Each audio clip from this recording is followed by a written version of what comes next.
Coucou les filles, alors on se retrouve pour une nouvelle vidéo. Donc j'ai mes petites fiches, donc une nouvelle vidéo sur, donc je vais répondre à quelques questions sur le thème sortir son bébé quand il fait froid.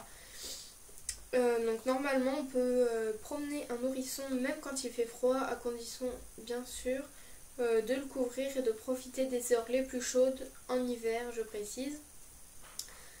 Faut pas profiter des heures les plus chaudes entre midi et 16h quand on est en été, mais quand il fait froid, profitez donc des heures les plus chaudes de la journée, tout en le couvrant bien. C'est évident, enfin moi en tout cas ça me paraît évident.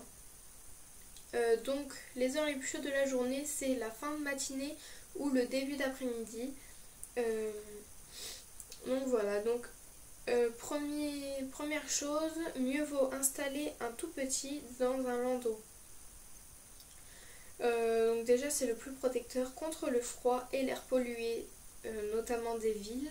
Si vous utilisez une poussette, n'oubliez pas d'allonger le dossier de la poussette au maximum et adapter une chancelière, donc un genre de nid d'ange ou une grosse couverture qui l'enveloppe en fait, donc pour qu'il soit bien au chaud.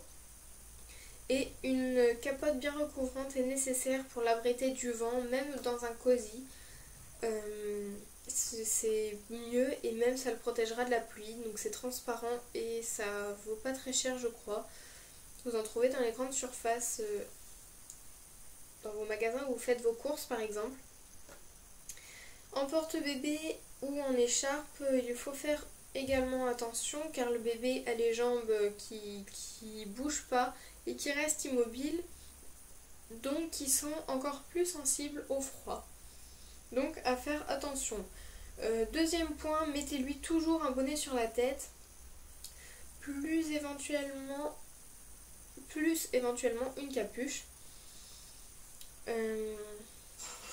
Bonnet plus capuche, ce serait l'idéal, car 80% des échanges thermiques se font par la tête, donc c'est par là qu'il risque de prendre qu'il risque le plus de prendre froid. Donc couvrez également ses orteils pour éviter les otites. Pourquoi ses orteils? Ses oreilles. Voilà. Les orteils. D'accord. Bon, bref. Donc ses oreilles pour éviter les otites. Et côté vêtements, donc vous prévoyez une combinaison pilote ou un nid d'ange. Une seule pièce. Donc qui enveloppe l'ensemble de son corps ainsi que ses petits pieds. Ajoutez une paire de chaussettes s'il n'est pas couché dans une nacelle fermée et pensez aux moufles. Troisième point, en dessous de 0 degré, le vent glacial le refroidit très vite et donc l'air froid peut irriter ses voies respiratoires. Tout comme le brouillard, synonyme de plafond nuageux bas, où les polluants de l'atmosphère reste concentré, donc sortez-le si vous avez vraiment des impératifs et emmitouflez-le avec soin. Et faites très attention surtout. Pas de supermarché durant les 3 premières semaines au moins. Donc il faut lui éviter absolument les milieux surchauffés où de nombreux germes et virus circulent via la circulation et la ventilation surtout. Donc c'est inoffensif pour nous et ils sont potentiellement dangereux donc pour les nouveau-nés, notamment la bronchiolite. Je crois que ça se dit comme ça, la bronchiolite. Donc ça peut être très dangereux pour eux, donc surtout pas de supermarché pendant leurs 3 premières semaines au moins, 3 premières semaines de vie.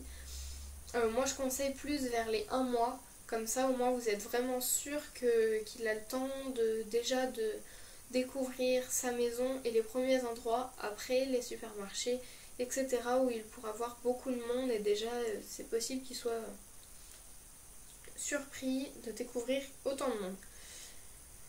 Cinquième point, je crois, il faut craindre les variations de température entre l'extérieur et l'intérieur qui demandent à l'organisme un gros effort d'adaptation. Donc mieux vaut empiler les épaisseurs pour pouvoir le dévêtir rapidement. lorsqu'on l'installe dans la voiture, il faut qu'il soit qu'on lui enlève ses vêtements, soit on lui enlève des couches de vêtements, soit on coupe le chauffage, même pour un court trajet. Et surtout, pensez à lui mettre beaucoup de crème hydratante sur le visage et sur les lèvres avant chaque sortie, afin d'éviter que sa peau soit sèche, etc. Enfin, c'est beaucoup mieux, donc pensez beaucoup à l'hydrater, même après chaque bain et avant chaque sortie. C'est ce qui est c'est ce qui est le mieux, on va dire. Donc je vous remercie d'avoir regardé ma vidéo. J'espère qu'elle vous a plu, qu'elle vous aidera. N'hésitez pas à me laisser des commentaires et à vous abonner à ma chaîne, bien sûr, si ça vous plaît. Et puis je vous fais des très gros bisous et je vous dis à bientôt, j'espère. Allez, bye!